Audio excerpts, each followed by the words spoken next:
Habari mpenzi mtazamaji wa Nebuye TV, karibu sana katika channel yako pendwa Nebuye TV.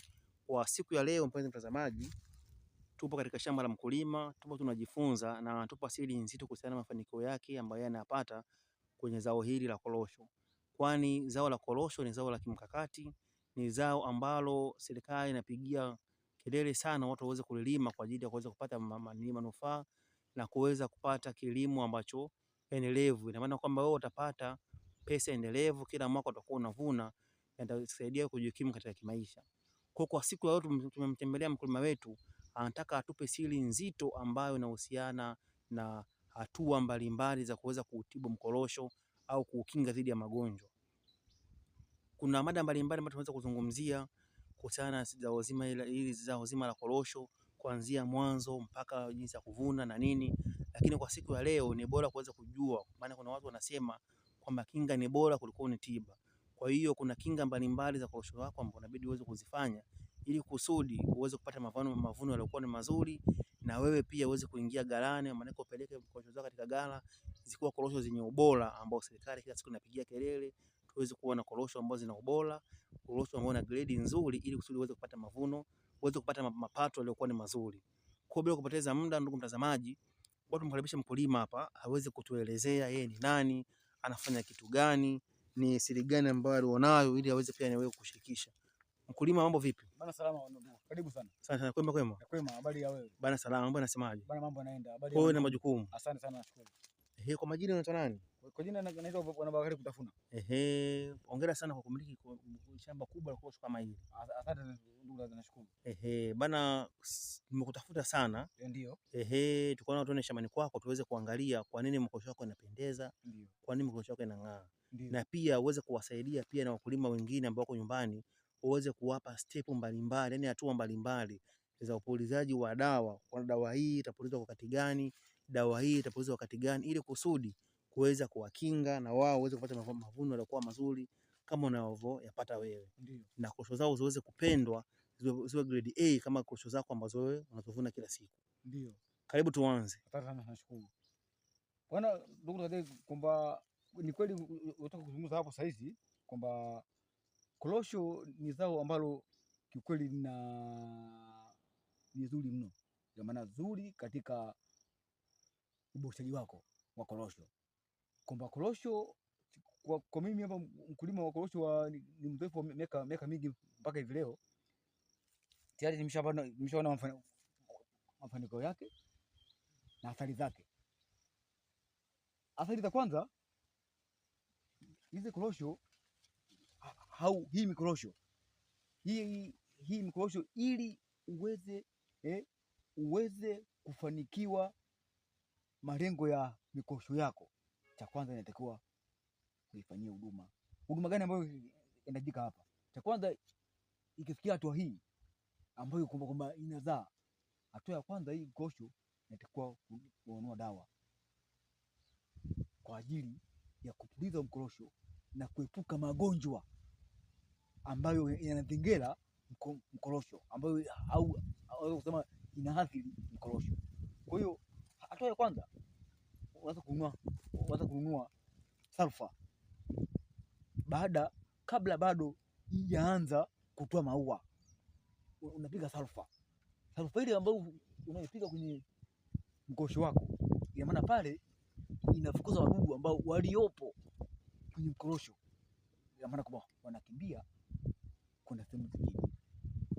Baada ya hapo, ikishaanza kuchipua, yani kuchipua ni majani ambayo, yani kuchipua ni majani kama haya hapo. Ndugu mtangazaji, labda nikuoneshe, yani kama haya, umeona majani hapo tayari, maana kwamba hapa ni chipua. Baada ya kuchipua, unavuta dawa ambayo pia ya wadudu ambao walioganda kama vile maungu, ambao kuna maungu wanakaa huko. Kwa hiyo maana kwamba ukishapuliza wale maungu maana wanaondoka chini, wanakufa. Baada ya hapo, mkorosho wako unaanza kuanza kutengeneza maua. Baada kutengeneza maua, unapiga tena sulfa kwa mara ya pili ili kuondoa wadudu waliosalia kwenye mkorosho wako. Hapo utatoa maua. Baada ya kutoa maua, mkorosho utaanza kutoa madunge. Madunge ndo manini? Maana watu madunge okay. Madunge ni korosho ambayo ndio inaanza kuzaa, yaani kama cha embe wenye sisi tunasema ndolo, maana kama inaanza vindolo lakini ni embe ambazo ni embe ndio inaanza kuzaa. Kwa hiyo maana vikorosho vidogo vidogo yaani vidogo vidogo vinaanza. Kwa hiyo vikaza hatua ile, unapiga tena dawa tena ya wadudu. Na dawa gani? Ndio sulfa hiyo? Hapana, hiyo sio sulfa. Wadudu tu ya kawaida. Wadudu kama vile ninja, dudu hole, unaweza kununua labda dawa inaitwa dudu saipa, ambazo zote ambazo ndio zinatumika katika kilimo cha korosho. Ama hizo dawa ambazo zinafuta wadudu wote, kama vile maungu anakufa, kama kuna dudu gani sio labda panza mikanda kwa anakata yale maua anakufa, anadondoka chini, anaondoka kabisa, anakufa moja kwa moja. Kwa hiyo hizi ndio hatua za mkorosho ambazo inatakiwa usifanyie matibabu. Nataka kusema matibabu. Ufanyie matibabu, kwa maana kama si matibabu hayo hauwezi kuvuna korosho. Korosho nyingi zitakuwa tayari zimeshaharibika. Hii korosho mingi itakuwa haizai kwa sababu kwamba hujaifanyia huduma. Wadudu wanakuwa tayari wameshaathiri kila hatua. Kwa hiyo hiyo ndugu mtangazaji, ndio hali ambayo jinsi ya kuweza kuandaa ya kuweza kudumisha mkorosho wako ukawa kwenye hali nzuri. Baada tunashukuru sana kwa sababu hizo ni hatua muhimu sana, kwa sababu tunasema kwamba bila kuwa na kupulizia dawa ndio au bila kutibu hizi korosho, ina maana kwamba huwezi kupata mavuno bila shaka yaliyokuwa ni mazuri. Na mwisho wa siku tutakuwa tunalaumu tu kwamba wewe korosho zako zinachukuliwa katika mazingira ambayo sio mazuri, kumbe ni kweli ni wewe haujafanya vizuri. Ama kitu kingine ambacho umekisahau, unaweza kumshauri mkulima. Hapana, labda umshauri mkulima kuhusiana na jambo hili la kutibu au kukinga. Na vipi, labda ukiona nili kwanza mshauri, alafu na swali nataka nikuulize. Okay. Mkulima kama mkulima mwenzangu, mimi namshauri kwanza aweze kuzingatia kwenye matibabu.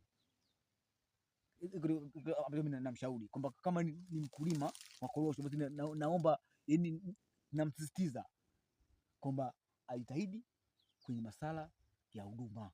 Ya maana huduma hii, ya maana kwamba ajitahidi kwenye madawa ili aweze afune korosho zake, sababu mwingine anakuwa mbaili au mgumu katika yani kujenga mazingira kama hivi, kwamba tayari ametoka kwenye mwanzo ngumu, lakini leo hii kama hivi korosho kama hii, mwingine anaona anasema basi bwana, mimi zizia akaenda pale akakula korosho mbili chini, korosho mbili huko, korosho mingi hijazaa, korosho zingine je, ukichukua korosho unakuta tayari imekunja mbovu, imetolewa na wadudu. Kwa hiyo na washauri mimi wa wenzangu, kama ni wakulima au kama ni mtu ambaye anataka kuandaa shamba la mkorosho, basi kwanza afuate hizi hatua ambazo mimi nitoka kuzungumzia hapa, kwamba apate matibabu ya zao hili la mkorosho. Kwa hiyo ndugu watangazaji, hiyo ndio ambayo mimi nawashauri wakulima wenzangu. Basi tunashukuru sana. Asante sana. Kwa hiyo nilikuwa na swali nataka niulize, je, ukiona mkorosho ushaanza kuugua tayari, ndio unaweza ukawahi kupulizia sulfa na mambo yakawa vizuri? Kabisa. Kabisa. Hapo mawili, wenda labda ugonjwa umetokea chini, kwa sababu huku chini unakuwa na dudu ambao wewe unaokata mizizi.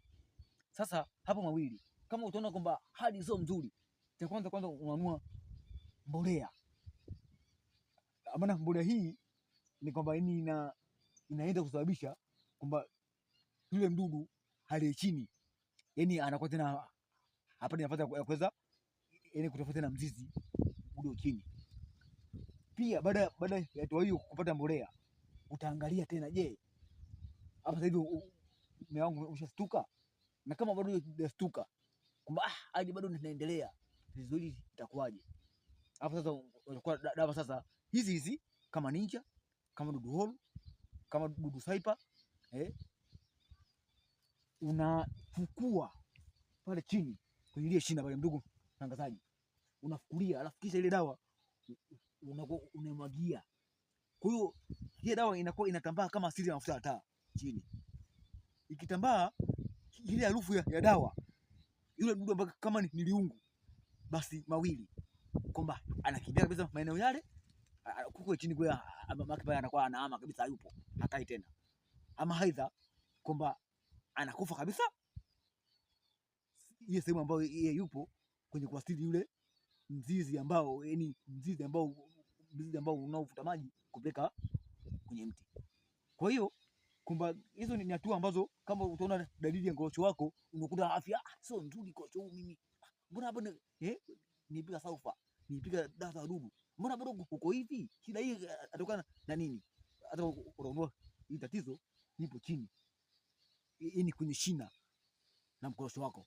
Kwa cha msingi unapiga mbolea, hakuna uelewa, umekaa wiki hadi bado vile vile, basi unachukua dawa yako ya unamwaga ile dawa.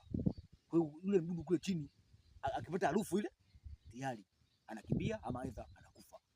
Na hapo mti wako wa mkorosho utarudi kwenye hali yake nzuri na kuweza kujitengenezea ardhi, itakuwa mzuri, utazaa na utavuna. Kwa hizo ndio hatua ambazo zinazohitajika, ndugu mtangazaji. Basi tunashukuru sana. Mimi naamini hakuna kingine zaidi ya hayo alozungumzia, na mtazamaji wetu naamini atapata faida kubwa sana. Kikubwa mpenzi mtazamaji, kama video hii nikushauri, naomba uweze kuangalia zaidi ya mara moja, kwa sababu ina mada kubwa sana, ndio ni mafanikio na ndio siri kubwa ya kilimo hiki cha nini, cha mkorosho. Kwa hiyo nakukumbusha tu kuweza kusubscribe, kulike pamoja na comment, na mwisho wa video hii ndio mwanzo wa video nyingine. Tunashukuru sana kwa kuwa nasi Nebuye TV. Naomba uendelee kuangalia video zaidi ya mara moja ili kusudi uweze kupata elimu kubwa sana ambayo inahusiana na matibabu ya kuitibu mkorosho. Tunashukuru sana.